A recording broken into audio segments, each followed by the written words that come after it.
What's up, everyone? Happy Friday.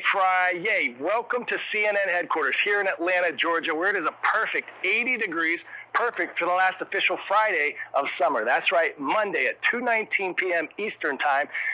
The Northern Hemisphere will enter the autumnal equinox, marking the start of fall. This calls for a Did You Know? The term equinox comes from the Latin word equinoxium, meaning equality between day and night. Equinoxes occur twice a year when the sun rises and sets directly over the Earth's equator, causing day and night to be roughly the same. This year's fall equinox is this coming Monday, September 22nd. It marks the official start of the fall season. In Japan, Autumnal Equinox Day is a national holiday. It marks a time to pay respect to deceased family members. And from China to Great Britain, countries around the globe celebrate various harvest festivals rooted in ancient tradition. Since it's such a lovely day, and it is the last official Friday of the school year, I'm just going to do the whole show from out here. That is The Mansion. 1980, Ted Turner started it all right there. All right, speaking of harvests and festivals, this weekend marks a milestone anniversary for a celebrated event that's become a lifeline for struggling farmers here in the U.S. The 40th annual Farm Aid Festival is set to kick off in Minneapolis tomorrow, featuring a star-studded lineup that includes legendary country singer Willie Nelson. Nelson dreamed up the event back in 1985 when crashing crop prices and record foreclosures were devastating farms across the country. I was a farmer, and I knew what they were going through. I still know what they're going through. They need all the help they can get. Small family farmers, and now pretty much all farmers need help, but I started out working for the small family farmers because that's what I could relate to. 40 years later, a new generation of farmers is facing age-old problems and new ones. Climate change is fueling more extreme, unpredictable weather, and tariffs have left many farmers at the mercy of volatile markets. Our bill collectors want money now. The chemicals, the seed companies, the fertilizer companies, they need it now. They don't want to hear, well, I'm waiting on a farm bill payment. It's going to come 2 years from now. They don't want to hear that. Organizers say Farm Aid has raised more than $85 million to date for support programs that help farmers. And if you want to catch Willie Nelson, Bob Dylan, and a host of other stars this weekend, you can watch the event live on CNN. Pop quiz, hot shot. What is the longest river in the world? Amazon, Nile, Yangtze, or Mississippi?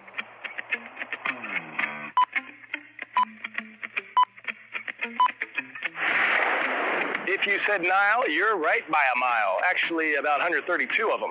Africa's Nile River, which runs from Lake Victoria to the Mediterranean Sea, spans 4,132 miles. Second longest river is the Amazon at about 4,000 miles long. In Egypt, a priceless ancient artifact has met an unfortunate end.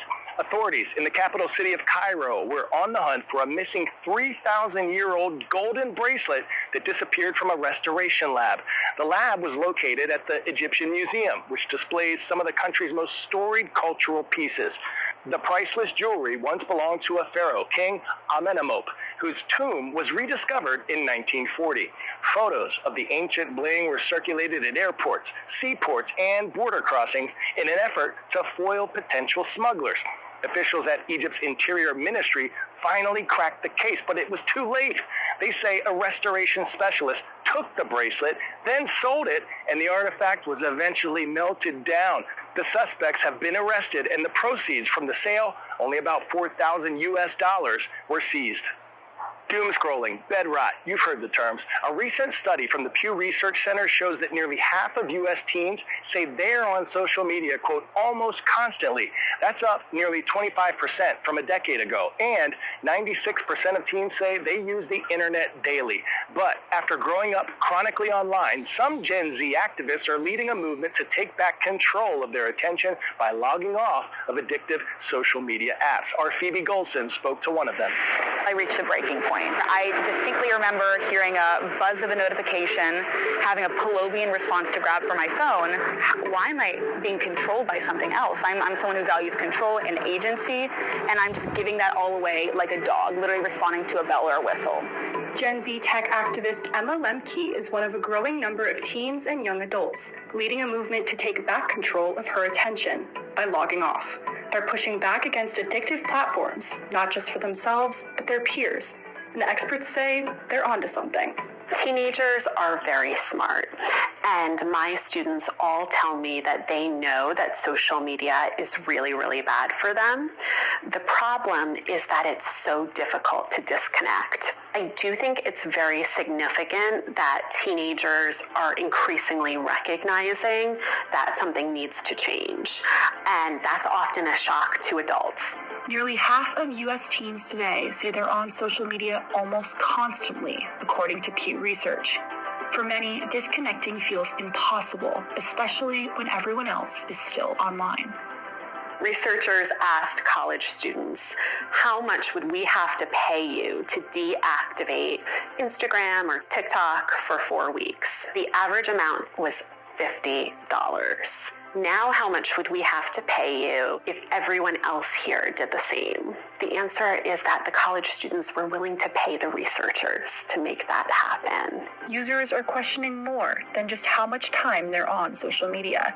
When debating whether to log off entirely, teens wonder if it's still serving them and why they're plugged in the first place. I do something called the 5-minute power scroll every few weeks, and I have to be incredibly picky and mindful and intentional.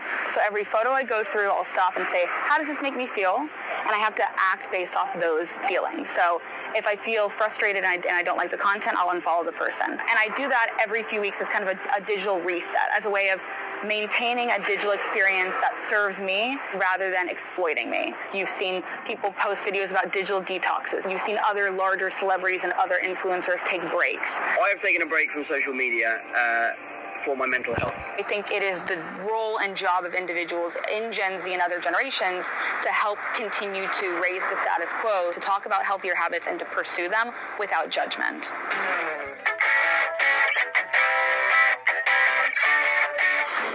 Today's story getting a 10 out of 10.